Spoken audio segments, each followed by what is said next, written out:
प्यार में की चीज कहू सिंगार के नया मिला त कैसे कहेला मर्दा कि यार सीला बट पर छुड़िया भोरे लुबे जा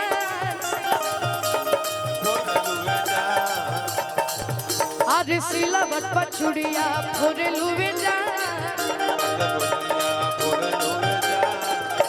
तो अपना राजा जी के दिलवा काहे तोड़ लुबे तोड़ लुबे जा तो अपना राजा जी के दिलवा काहे तोड़ लुबे जा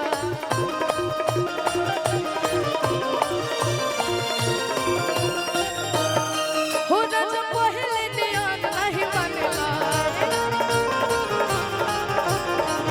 अपना बिहार के गैर लेखा जानेला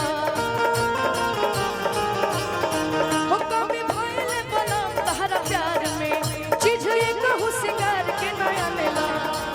सिलावट पर छुड़िया फुरे लुबे जा सिलावट पर छुड़िया फुरे लुबे जा तो अपना राजा जी के दिलवा का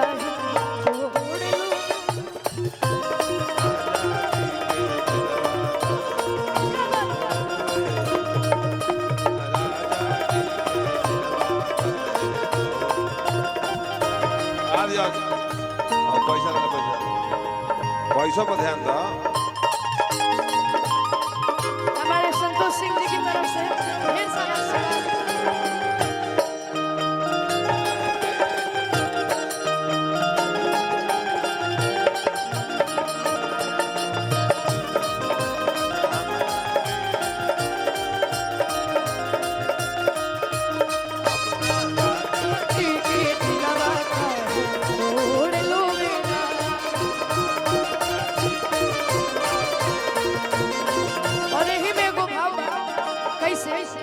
अरे चले लूट हरिया तो नदी बीच नैया हिलोर मारे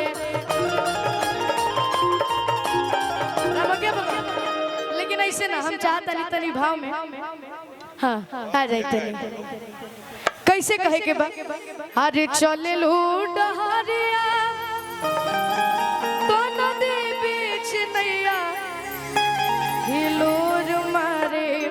आवे के बा भैया कि चले लूट हरिया तो नदी बीच नैया हिलोर मारे चले लूट हरिया तो नदी बीच नैया हिलोर मारे करी भैया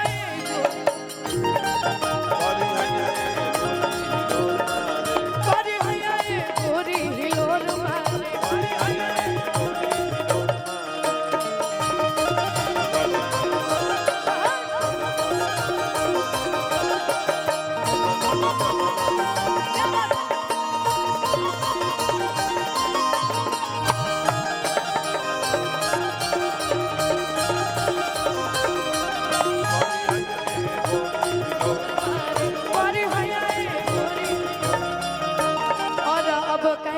काफी ज्यादा टाइम हो गई बा तो एक होली